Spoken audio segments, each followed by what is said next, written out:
is our, it was originally an herb bed, or lettuce bed. We do have some lettuce growing back there, so that's pretty good that it's not died. Eventually we'll come in and clear all this out and start over again. I've got a collection of parsley and cilantro in here. I also have, we get a lot of seeds from pine trees here, or from the pine tree we have on our yard, and they land in here, and this one's taken off, so I may end up planting it.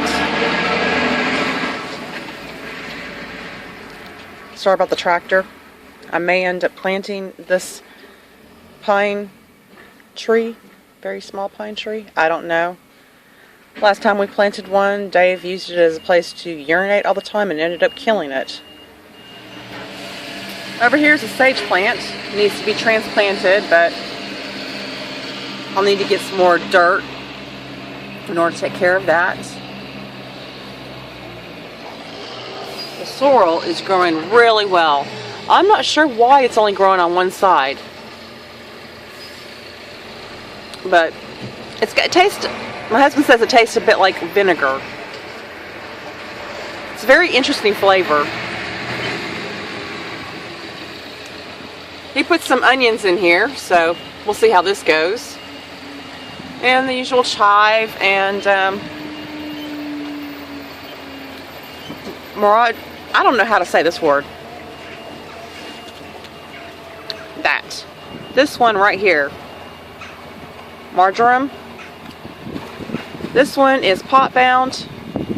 Still going good. I just water it until I get some more dirt and can put it into a bigger pot. The apple mint also needs to be transplanted. It almost died, but we've been able to keep it going. Something else, like, again, I'll need to transplant. I believe this is cilantro. This stuff goes everywhere. And we have, this is wild horseradish. Looks like we might actually get some this year.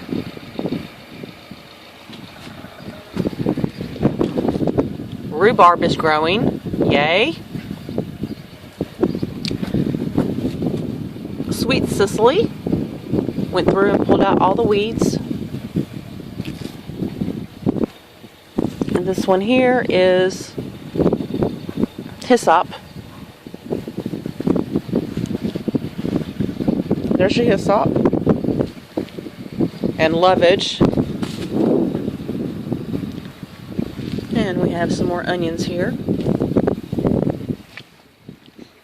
I've got corn, sweet corn. Put it in the barrels.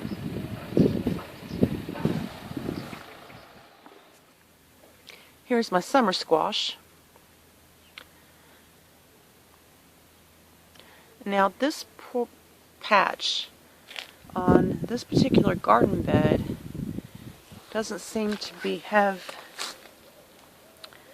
as much nutrients as the other portions of the garden bed. And the reason I say that is, if you look here, it just seems to be a lot drier, probably more clay. Over here, it's been worked a lot more. It's had more fertilizer, and it's simply, the plants on this side are doing better than the ones over here. So I'm probably going to have to up my game on watering them. In the meantime, it looks like a couple of these, I believe that's called, I believe the yellowing of the leaf is caused from, possibly, and I could get it wrong, let me know if I did, from the leaf touching the damp soil, which would have just been a matter of the straw moving out of the way.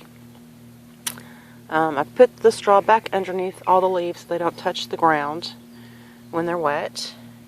A couple of places though I had to get a little bit creative because we do share the straw with the chickens. it was originally, that's what we got for their bedding. But where I didn't really have enough straw, I started using rocks. So I put a rock under there, which will keep the leaf from touching the damp soil, and hopefully this particular summer squash plant will recover enough to give me some squash, because I love summer squash.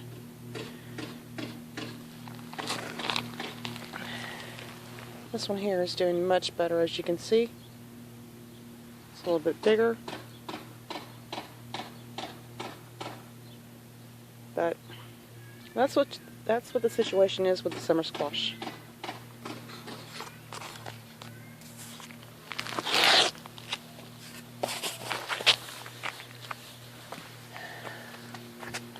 We have some potatoes coming up out of the ground over here, and some back there.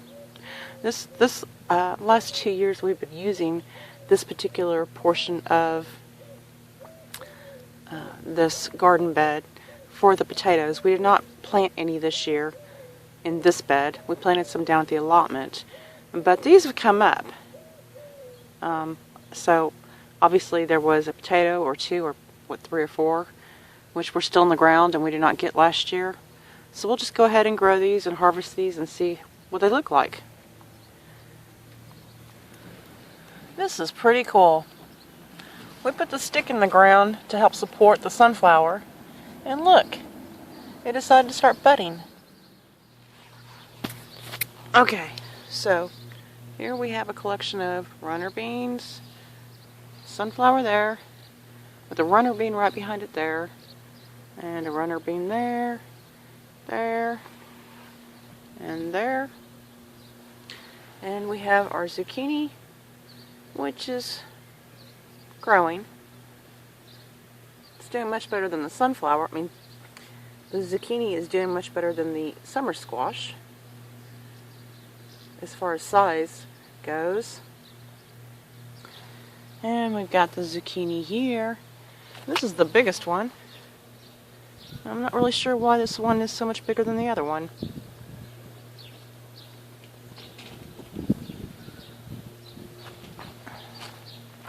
And let me show you a little problem I have run into, created. This is called a Korean cilantro, I think that's what it, Korean cilantro.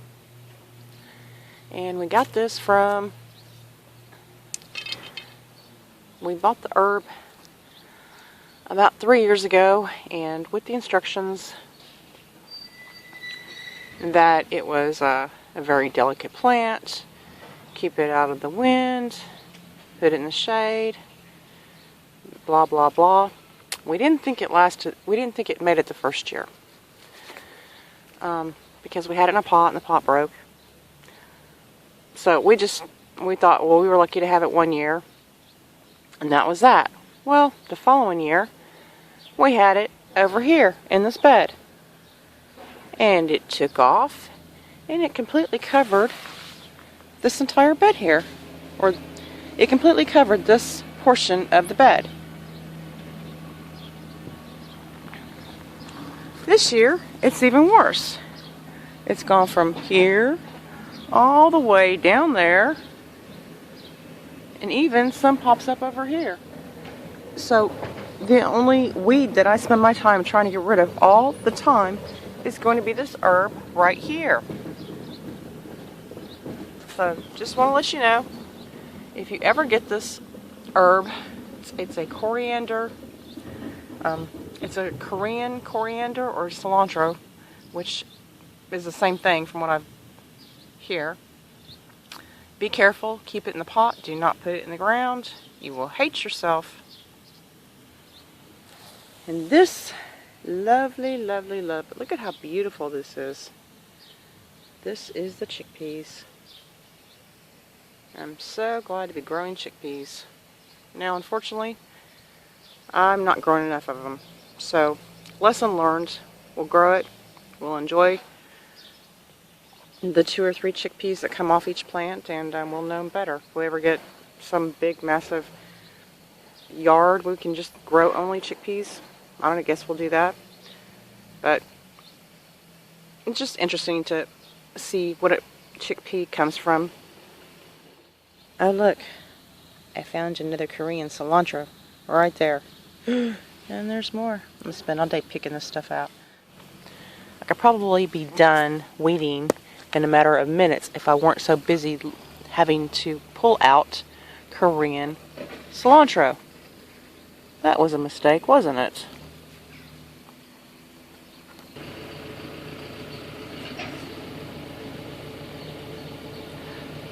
About a month ago, I saw a plant coming up out of the ground, and I asked the question if it was possibly carrots. And RV Granny came back and said, no, that's not carrots, they're frilly. Or something along those lines. I hope I got that right. If I didn't, I apologize. I'm outside not looking at my computer right now, so I hope that I got what you said correct. Anyhow, these are the carrots. Duh. I felt stupid. When she said that, I remembered. I was like, oh, yeah, of course the other one is not a carrot. This is a carrot. This is a marigold. As is this. Not sure if that's coming in focus or not. And this.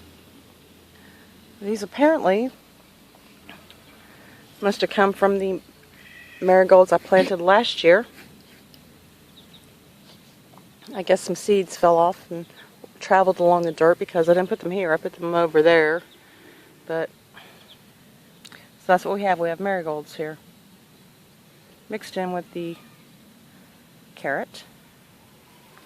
And look, we have another marigold. They're just popping up everywhere.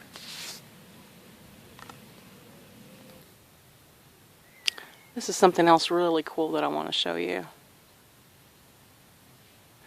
I planted runner beans over here.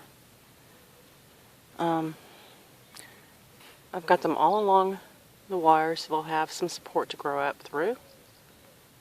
See? But before they came through, we noticed that this one popped up. Look at that. That's just grown really well. We got thinking about it. This would be a third generation. Third generation runner beans. Because the runner beans I planted last year were from a saved seed, so that was a second generation. I hope I'm getting this correct. I've only started saving seeds in the last 3 years. So we had the original seed. I saved some seed from the first set of runner beans. I planted them last year, and this year, these runner beans, I did not save any seeds for last year from the runner beans. I'm not really sure why. But all of these, the smaller ones, are from the store. The smaller runner beans over here. This particular runner bean here, this plant here, would have come from the seed that I planted last year. And last year it was a second generation.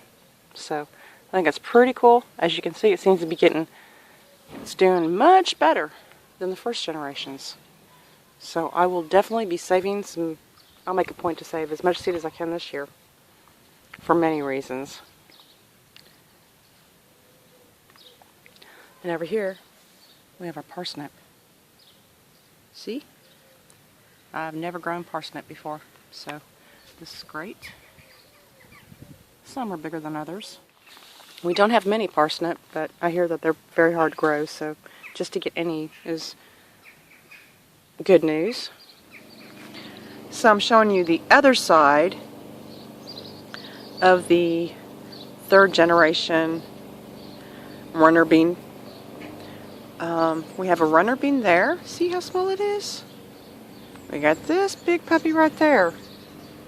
It's almost grown the entire length of the fence. And then we've got this little tiny one right here, down there.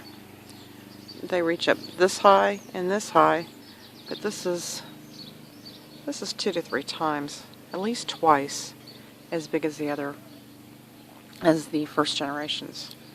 So, anyhow, keep that in mind and be sure to save your seeds.